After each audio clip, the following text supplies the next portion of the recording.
Hello everyone, welcome back. It's Dr. A and History Surfer, and today for my art history class, Renaissance to Contemporary, this will be lesson 4, and it is a chapter and the lecture entitled Renaissance and Mannerism in Cinquecento. Cinquecento, believe that word, it's a great word, huh? It's from the Italian for the number 500.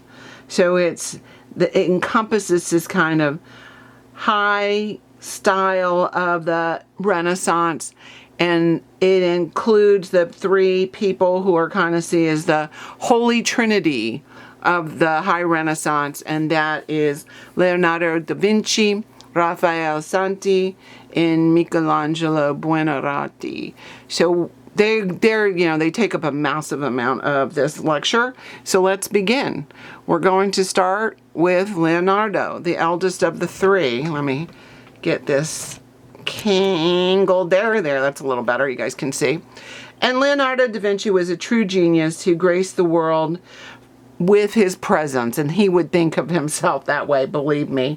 He lived in the golden age of creativity with people like Raphael and Michelangelo.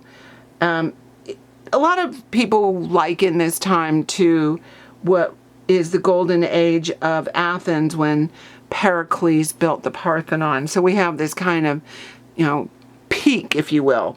Leonardo was born in a Tuscan hamlet near Vinci, that's his name, and he was an apprentice to Verrocchio, a popular sculptor. He also likely knew people like Botticelli, Ghirlandaio, and others, but he is certainly considered one of the best of the three, and his teacher was one of the best teachers of the age. He picked up knowledge there, working around the studio, things like mechanics, carpentry, metallurgy, architectural drafting, and chemistry. And he actually, by 1473, was almost done with his apprenticeship when he did this piece, the landscape drawing for Santa Maria della Neve. He's quite young at this point, and it was a pen and ink depiction of the Arno River Valley. It is the earliest work that we have attributed to him. One thing about Leonardo's work is there's not a lot of it that we can definitely attribute to him. And it's not because he didn't do work, it's because he hardly finished work. He was a definite perfectionist, and this held him back at times where he would keep doing and doing and doing things over and over again. His idea of a landscape without human figures and symbolism is brand new. And he is going to, and you can see, I don't know if you can see, let me tilt my camera down just a little bit. Maybe you can. Down in the corner here, right there is his signature. Da Vinci is a spectacular draftsman, and certainly it shows in all of his work. His work is highly lauded even in his lifetime, and his drawings are an essential part of his legacy. During his middle years, we start to see him laying the groundwork for his artistic legacy. Like his contemporaries, he focused on religious subjects, but he also took up portrait commissions as they came up. He produced several notable paintings in what we consider his middle years, which would be about 1477 to 1499. And these will be the Madonna of the Carnation, which you're looking at right here. Also, Ginevra di Benci, and the Adoration of the Magi, and St. Jerome in the Wilderness. The last two are unfinished pieces. Again, we, have that problem with Leonardo. The Madonna of the Carnation, what you're looking at here, we see Jesus reaching awkwardly for that flower held in Mary's hands. He looks like, as an infant, he's unable to control his movements as of yet, and the carnation is the symbol of the passion. Showing strong hints of an influence from Venice. It's a color, we'll talk about that later. We conclude that he probably was influenced by that when he made a trip to Venice with Verrocchio. Also, from this painting was also known as the Munich Madonna, or the Madonna with the vase, due to that vase of flowers that sits there on the right-hand side of the Madonna.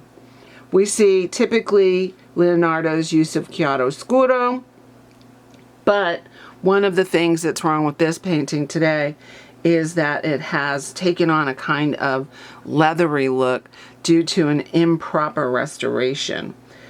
Also at this time, or about this time, he has taken on the commission of the Madonna of the Rocks, probably one of his most famous works. We see here him using a compositional device we call the Renaissance triangle, but it's really often attributed to Leonardo. And see that right there? It's a great device for grouping figures together. In this Madonna of the Rocks, he has used perspective. He centers the Virgin and Child in the scene, where most artists of the period had put them off to the side. And he also makes changes in clarity and color as things become more distant, atmospheric perspective. He did this for the Duke of Milan. And while he was working for the Duke of Milan, he was also doing stage sets and military designs as well as paintings. So he has that multifaceted, he's a polymath, there's no doubt about it. He has a lot of things that he can do. This Madonna of the Rocks, or the Virgin of the Rocks, is first piece that he did. He did two. And this piece was his first one. The second piece was called the Virgin of the Rocks, and this one hangs in the Louvre and the other in the National Gallery. There's a little bit of differences between the two, but it really is, let me go back real quick, his desire to know the heart of nature. That was something he said, and that was really seen in this. So the results are really more organic than intellectual. He is definitely interested in that. He makes this take place in a grotto, and it really does appear as if everything happened quite naturally there. The painting that garnered him perhaps the most amount of attention in the 20th century is definitely The Last Supper. It is Leonardo's visual interpretation of that event that is chronicled in all of the four gospel books. We look at this piece, it's a fresco, as something of a masterpiece, the way he uses perspective. He actually put a nail into the wall and used lines so that you could see where it's right, let's see, it's here that he has pinned that vanishing point. And The Last Supper is specifically relating to Dan Brown's book, The Da Vinci Code. The Last Supper is, we see that the disciples are coming together and he will wash their feet there. They drank and ate, and it was really the first celebration of the Eucharist. This is something that's still performed, by the way, by the Pope. He hadn't worked on anything that big and had really no experience in the standard mural medium of fresco, but he used, instead of using traditional methods, and he often did this, he liked to experiment with stuff, he used experimental pigments directly on the dry plaster instead of using pigments mixed with water on the wet plaster. So he's doing something totally different. And unfortunately, even before it was finished, there were problems with the paint, and Leonardo had to fix it. In about 150 years later, the thing was in shambles. They already had this problem of trying to stabilize it, and it continues to have those problems. Over the years, it has crumbled, been vandalized, it's been bombed and restored. We're probably looking at very little of the original, to be honest with you. I mean, that we don't know how much. The layout is definitely the vanishing point, like he said, behind Christ's last temple. And the idea is that while he loved symmetry, he's going to have to deal with this horizontal composition, a very difficult scene to lay out. It is a very popular piece. He, unlike other artists, did not put halos on Christ. And many art historians, talk about the symbolism here, the lack of things, and perhaps, Da Vinci's own nature of, he looks more at nature, not at God. It's a different kind of feel from his work. Many historians see this Last Supper as a failed experiment. But we have other things going on in here that are interesting. So let's talk about something that's, kind of caught people's eye. There's some spilled salt on the table, meaning that Judas, that represents Judas and his eventual betrayal of Christ. And it symbolizes bad luck, loss of religion, and maybe Jesus as the salt of the earth. Also, a lot of people talk about the fact that there's no cup here. There's no chalice. Where is it? And that's kind of what the Da Vinci Code spins around. The Holy Grail, that's what the chalice is called, is missing. And what happened? Critics maintain that this work is really more of one of his apprentices, or students, I guess you should say, who did a full-scale copy, and that copy is what's used to do a lot of the reconstruction of it. In 1652, the monastery decided, let me see if I have a bigger picture yet. Well, it's not bigger, but at least you can see some of the things. Decided to cut a hole here, and so we don't see the feet of Jesus at all. In late 18th century, Napoleon Bonaparte soldiers turned the area into a stable, you believe that, and further damaged the wall with projectiles. During World War II, the Nazis bombed the monastery, reducing surrounding walls to rubble. A lot of the controversy that came up when we see there's Judas, by the way, and that salt is right there. I'll show you where it's at. It's right there. Is when we have the Da Vinci Code propose that this is not John, but in fact Mary Magdalene. And if you haven't read the book, it's a pretty good book. I mean, his wife, Dan Brown's wife, is a historian. He does use a lot of her research. But it's an interesting book. And here's the copy that his student, don't ask me to say it, but I'll try. Giampietrino. Sometimes I get the accent wrong in Italian. Not sometimes, a lot of times, I won't lie to you. But at least here in his copy, we have more of an idea. And I've heard also that that's Leonardo, that he actually used himself as a model. So that's interesting. His gravesite is here, if you want to go see him. But today, I think he's most known for his the Mona Lisa. And I didn't talk about her because it's been done so much. But I did want you to know that Leonardo's ideas of nature being dominant over God is seen in most of his work. He is going to die in France, and his break from the traditions of the past are really going to lead to a lot of innovations for other artists, like Raphael, who we're looking at right here.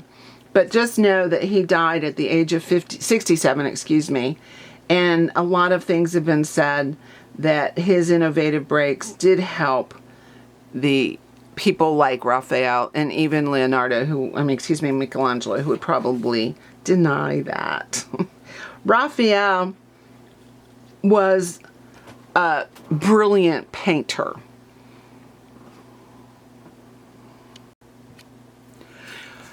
His brilliance came from the fact that he had started so early, and he obviously had a talent because his father was a painter. His father was actually a court painter. And with the assistance of his stepmother, he really never had to struggle in his life because of the wealth his father left behind. In addition, he was friends with Italian masters of the time. And in the year 1500, he went and started an apprenticeship to Pietro Perugino in Perugia. For 4 years, he studied his technique, and it really had a big impact on him.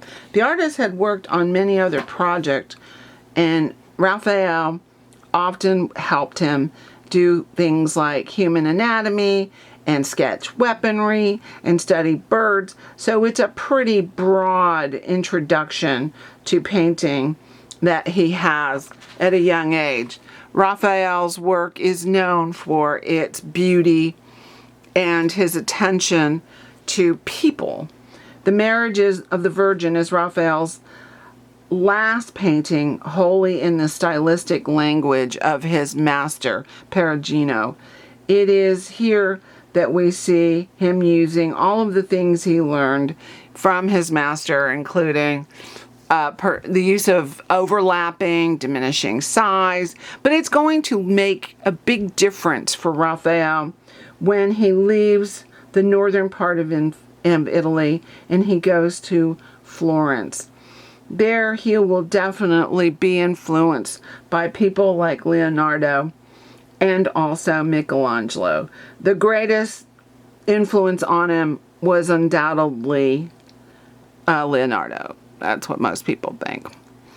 In his Holy Family image here, the challenge of setting the Madonna and Child motif into a new compositional arrangement is really in this period led by Da Vinci. Remember, the last thing I spoke about was how Da Vinci has that triangle. But here, unlike the Madonna of the Rocks, we definitely feel Raphael's interest in the people. He has John the Baptist, the baby there, as well as Saint Joseph included in this. And we see that he has this, like I said, pyramid, this triangle of Leonardo. It has more of a delicacy that is decisively northern as far as the landscape, and that is very different from the tense and restless art of Leonardo. In 1508, Raphael went to work for the Vatican in Rome. He was commissioned by Pope Julius II, and probably got the commission because his uncle was an architect who had probably put in a good word for him.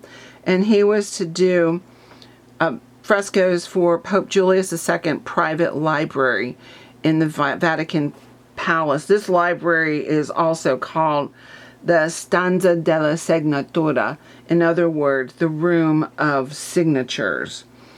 He has there's three paintings in there. But the School of Athens is the one that everyone talks about. Here you can see inside that room. It is beautiful. That floor is spectacular. And no, I wish I had been there when it was empty like this. But unfortunately, there's hundreds of people, it feels like, crammed into this small space.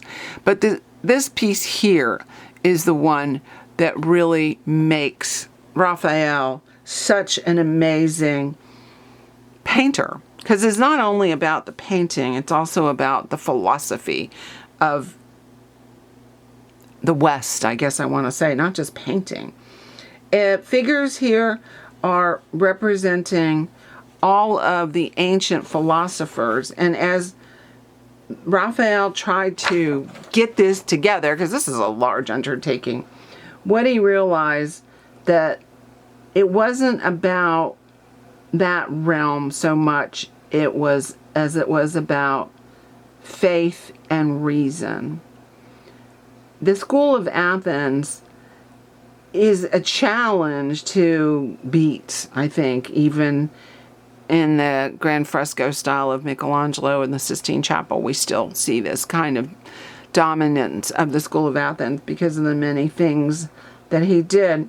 He makes this, transform this essentially, to be a tribute to the rational thought of the period and a far deeper meditation on the mysteries of existence. It's pretty heavy to do when you're in your 20s. He is going to work this out eventually, because he was like, how am I going to get this to all come together?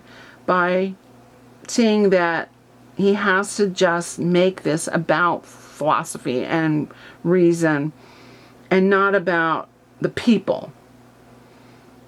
You know, we have people in here that are representing, for instance, Xenophon, Diogenes. How do we tell one from another? They're very little hints. And he also did something else, that he makes the models, I don't say makes, uses models, let's see, of people who lived in his period. So, for example, Leonardo is shown as Plato, and Bramante, an architect, is shown as Aristotle. How do we know the difference? It's a very subtle gesture. Plato looks up, so he points up, his philosophy of the forms. And then Aristotle, rooted in empiricism, he kind of pats down, so we know that he's talking about the here and now. Pythagoras is in here, and he has to have this kind of idea that this could be here, this could be now, this could be then. We have to see this complexity. We have to understand his struggle. He is here picturing himself. There's Ptolemy, and that's Raphael. So he is in here. He includes himself. They are like us. We are like them.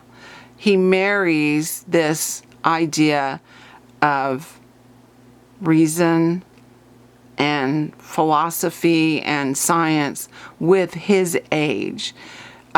Here we have Heraclitus. He has to really think about this, because if you go back, let's go all the way back, sorry. Here's that, where we're having this kind of break out of the two-dimensional space when we have this different, the way the box is turned. He's now using three-point perspective when he does that. So he makes it very complex. But he has to solve this confusion. He has to embrace it. He has to realize it's not going to be about each individual persona. It's going to be about the whole thing. Heraclitus, by the way, that we believe the model was Michelangelo. And here's the whole thing and who everybody is.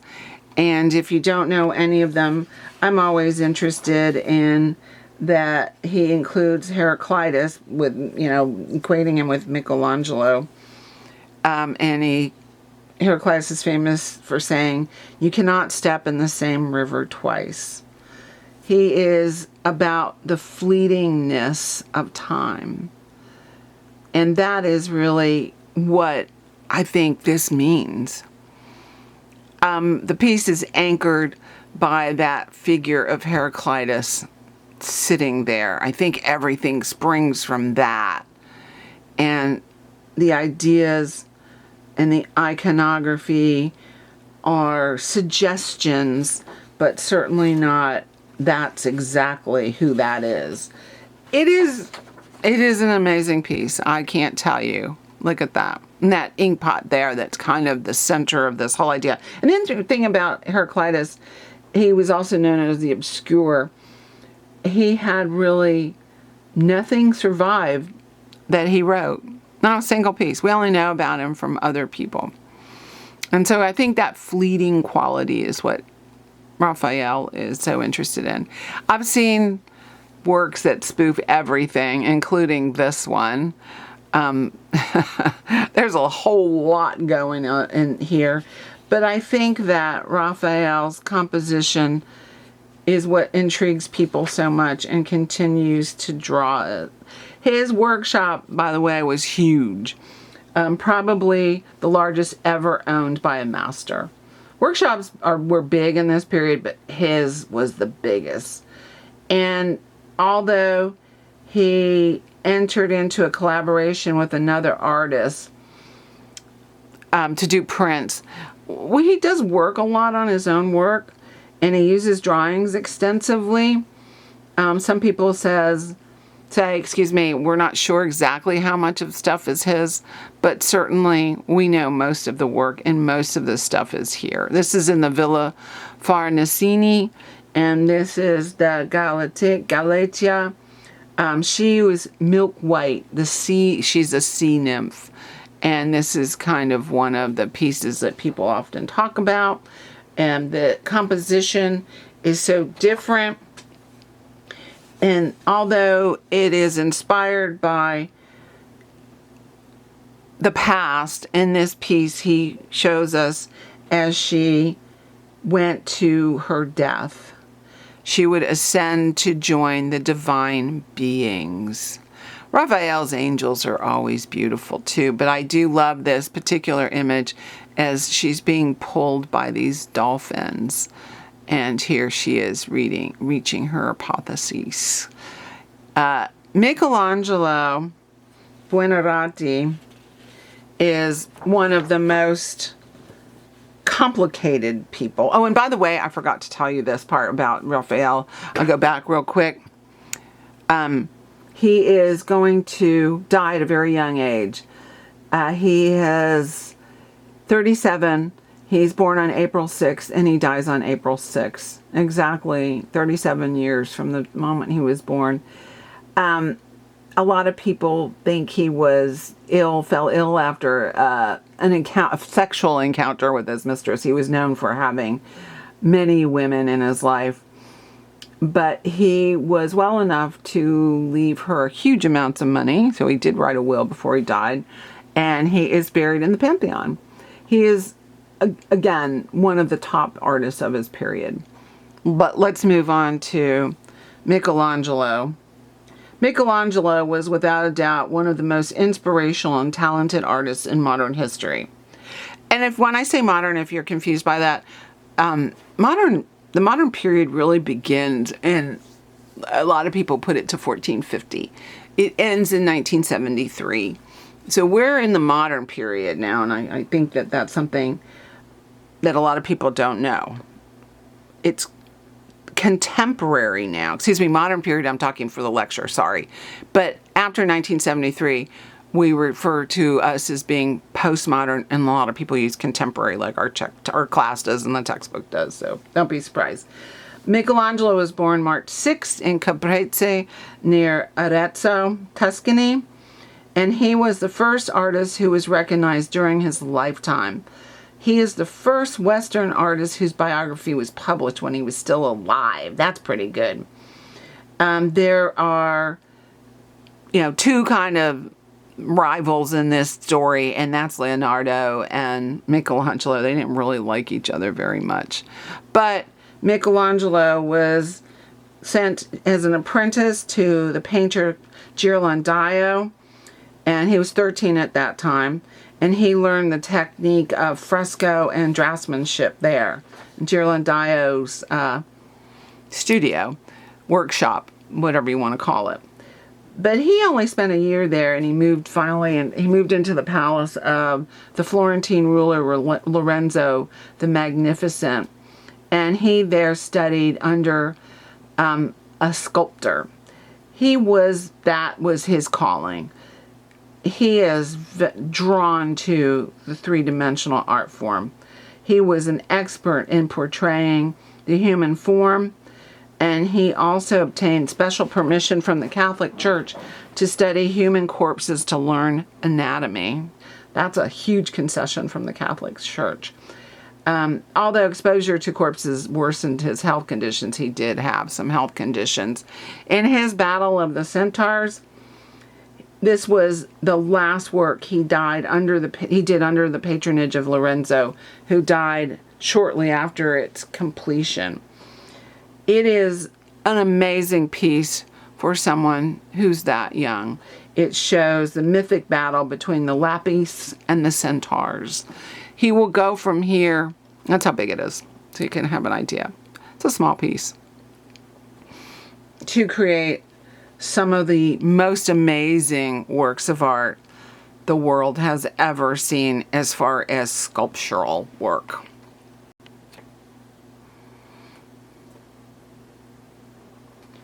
After the death of Lorenzo, Michelangelo left the court, and they had a period of Florence was destabilized by the arrival of a fanatic Savonarola, and he left with the Medicis from Florence and went to Venice, then on to Bologna.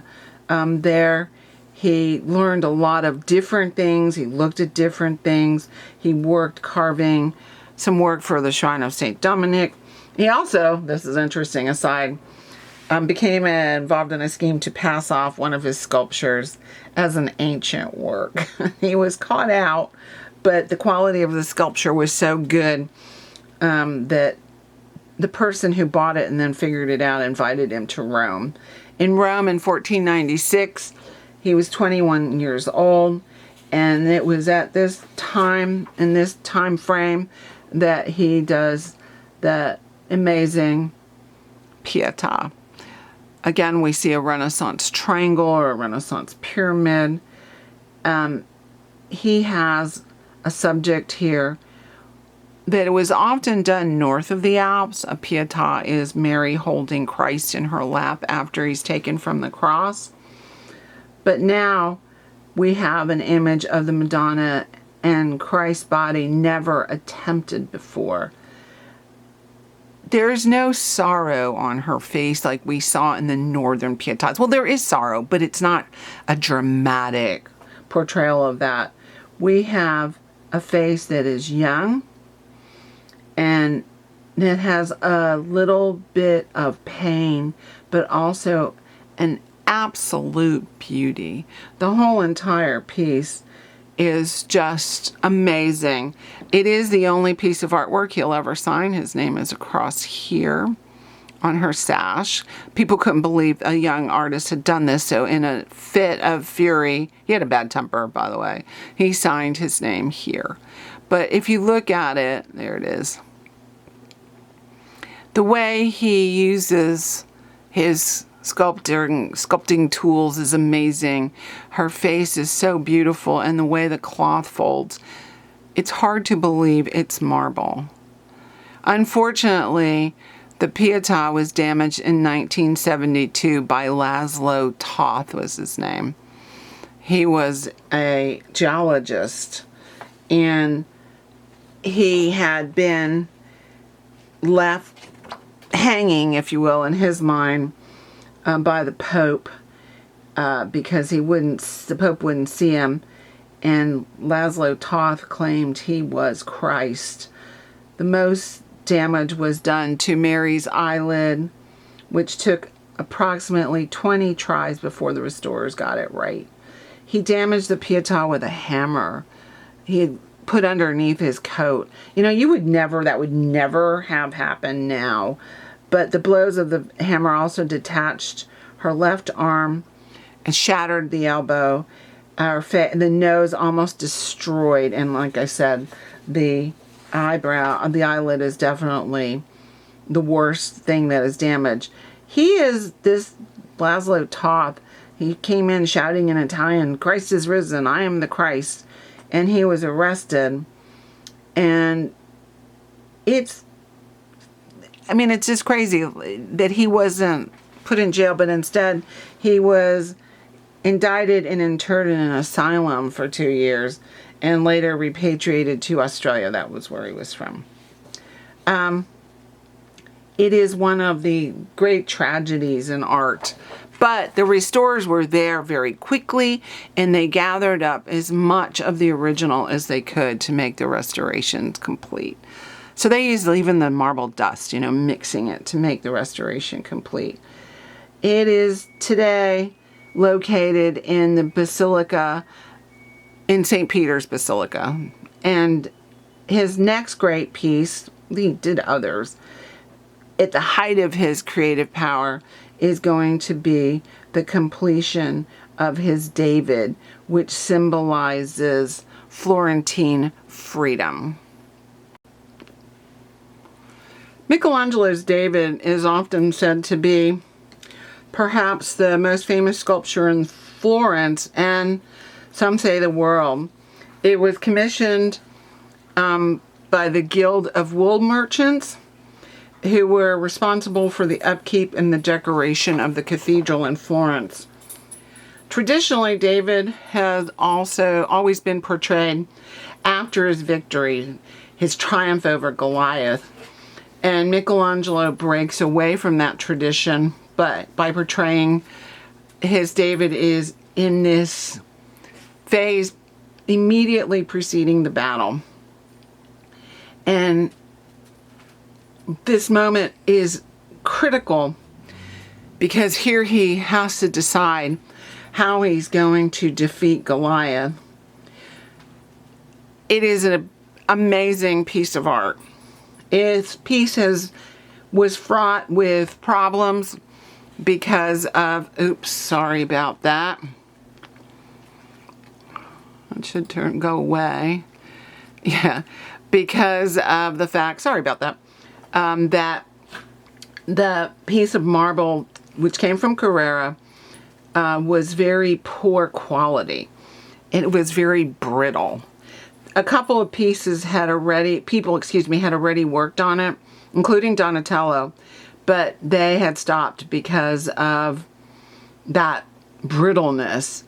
He had then inherited a piece, Michelangelo, of work that was already kind of, if you will, the shape already determined. He couldn't really do much about it at that point, so he had to go with what he had. And he has, with his, brilliance, he worked on it and made it this masterpiece. He worked on it mostly in secret up until January of 1504. It said he slept sporadically, and when he did, he kept his clothes and his boots on, and he rarely ate. It is a striking piece because of its compromising balance. Look at the way the leg, his left leg, projects over the edge of that plinth, that base, and his right leg carries the entire weight of this divine young hero, if you will. It is his features, though, is in his intensity that made people question Michelangelo's choices. It was installed in front of the Palazzo Vecchio and not in front of the cathedral. It was decided it was better there because, again, it was representing Florence itself. And some of the things that you don't know about it is put inside because of the pollution. Acid rain especially has a big, effect on these kind of textured things, the softer marbles. He's 17 feet tall. He has broken, like I said, with the tradition of showing this before the battle. Unruly protesters in 1527 flung a chair at it and damaged his left arm. And by 1857, Queen Victoria was so taken aback by the nudity that she had a replica that had its genitals covered with a plaster leaf. He has exaggerated the size of David's right hand. It's definitely bigger. And some believe it references the biblical nickname for the David, which means strong of hand. David's eyes are flawed. They are, one person finally in the 20th century, a project at Stanford University, showed that the right eye is focused on some distant spot while the left eye gazes straight ahead. And hopefully I put that in there. There you go. You can see how big it is. Look at it in proportion to the person cleaning it. This is called exodeviation. And some people think it's because of the way his body turns, so that when you view him from the back, he looks one way, but when you view him from the front, he's looking another way. The upper body is definitely asymmetrical when you compare it to the lower body. It is extending into surrounding a space away from a vertical axis. The right-hand side is smoother than the left-hand side. And all the way up to the disheveled hair, it is active and dynamic. It was moved inside, by the way, in 1873. I didn't tell you that. And they took, gosh, it must, I know it weighs 12,000 pounds. It took them 40 men, 4 days to move it, even though the distance was less than a mile. It's an intense work. A lot of people didn't like it because of that intensity. But it's interesting that no one ever noticed that the eyes are looking essentially two different ways. The Sistine Chapel might be his most famous work. It was planned to be finished within 5 years. But it was worked on with frequent interruptions, this chapel, for 40 years. And Michelangelo will work on it for 4 years before completing his piece. So the whole entire chapel took a long time. The scenes depicted are from the book of Genesis, and the most famous is the creation of Adam. And it's perhaps the most imitated piece from the Renaissance. Yeah, I don't know. Some scholars think that. I'm not sure if I believe that totally, but I do know there's pieces of it, I would definitely say. Other Renaissance luminaries like Botticelli and Ghirlandaio and Raphael look at this as a bringing together of Christian scripture. It also has some classical mythology in it. So let's look at some of the pieces. You're amazed when you see it. So he's working here up, okay? That's what he's working on when he's doing that. There's over 300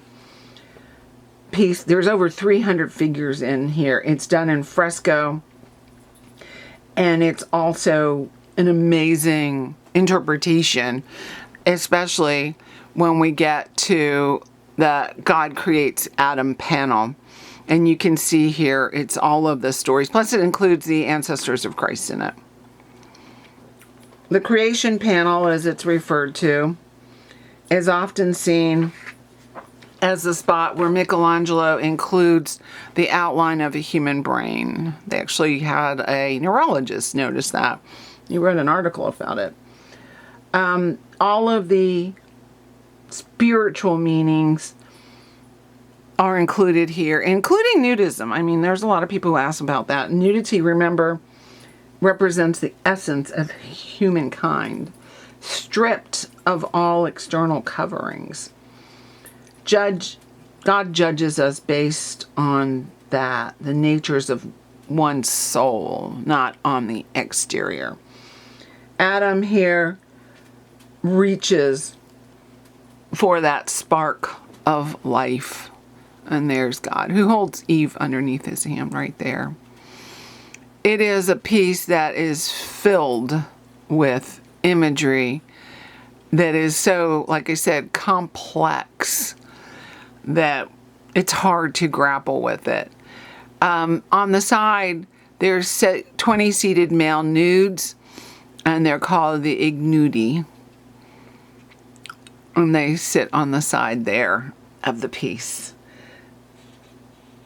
He complained nonstop while he was working on this piece that he didn't get paid enough. And in fact, maybe he didn't. He made 3,000 ducats. It might not be enough. But this is an immortal legacy, if you will, the Sistine Chapel. Another piece that he did there was the Last Judgment, but he does this later. The Last Judgment is different because now we have a Michelangelo who's older, and he's looking at his own, what would you say? His own failures as a Christian, perhaps as a man, in his arrogance and his belief that he was so amazingly good at what he did. But he was. I mean, there's no doubt about it. He was good. And in the Last Judgment, we have some things that are totally different. There's not a painted border. This one portrays not only things of the past, but it also implicates the viewers of the present. If you look here on the side, where the souls are being dragged to heaven, this is the judgment day. This is where it all happens, people. And some souls are being dragged to hell and being forced back to hell. These writhing, complex figures show this kind of rise on the left and descendant on the right.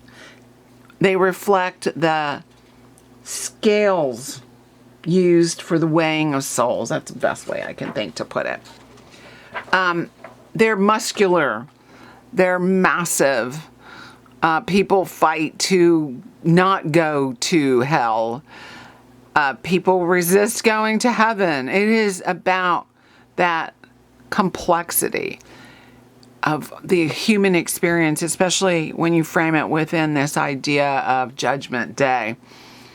The Apollo Belvedere, which is a piece that's also in the Vatican, is perhaps his inspiration for Christ. And people didn't like the way he depicted Christ here. Notice he's beardless and he's so muscular.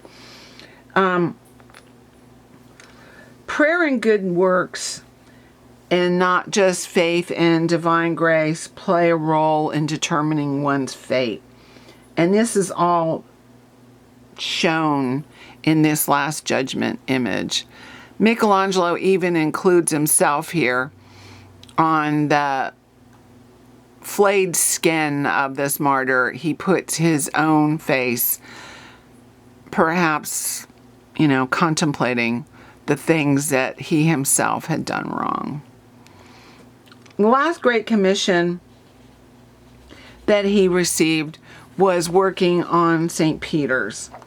And St. Peter's is a big job for him to take on because he was really just beginning, if you will. He was kind of a self-taught architect. That's the best way I can put it. He had not learned architecture, but instead, in the age of 40, had begun doing architecture. And now he's called to do one of the biggest projects in Christendom, the work on the new St. Peter's. Here again, he inherits a bunch of stuff a bunch of things that had been worked on already. There had been other architects working on this, and he has to try to bring this all together. It was half done. It was 40 years of construction, 5 people who had actually worked before him, and Michelangelo was 71 years old. He knew he would never see the completion of this structure. He did. Everyone knows that from his own writings and his own beliefs. It was by far the largest construction site in the world at the time, and it's the center of Christendom. Every single dome done after this is an imitation, if you will. He had to build a dome that was the size of the Pantheon, but higher. He was only there for 18 years, and his initial view would to be a much smaller nave. The nave wouldn't be as long as it is today. You can see it's a massive building. I mean, it is. Just look at the size of the people, sprawling, huge attempt here. And this is what he envisioned, but Moderno will change that. They'll elongate the nave. The dome itself rises up and looks over all of Rome and all of the surrounding area. You can see the dome from everywhere in Rome. It is a dome that rests on light. It is a dome that you can climb into. It's also a whispering dome. And it is a dome that brings light to an enormous interior. So you can see here, again, the dome within a dome. Okay. This idea comes from Brunelleschi, and that comes from the Pantheon. So the Pantheon, we have to always go back to that. And it influences all the way through to St. Peter's. And you can see, I just wanted to show you how you climb up into these things. It's in between the two domes. That is the climbing area. So it's right in here in this area. It's massive. It is Michelangelo's final glory.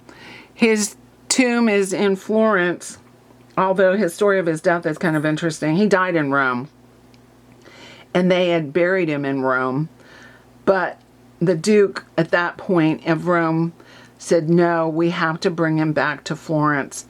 So he had Michelangelo's nephew and heir steal the corpse. It was put into a bale of hay, disguised as a piece of merchandise, and that way it was secretly moved back to there. He has been today definitely revered as one of the greatest artists, and some people even think he should be made a saint. He's a great, great, great person from this period. And that's the three of the Holy Trinity. And we'll move on to Venice.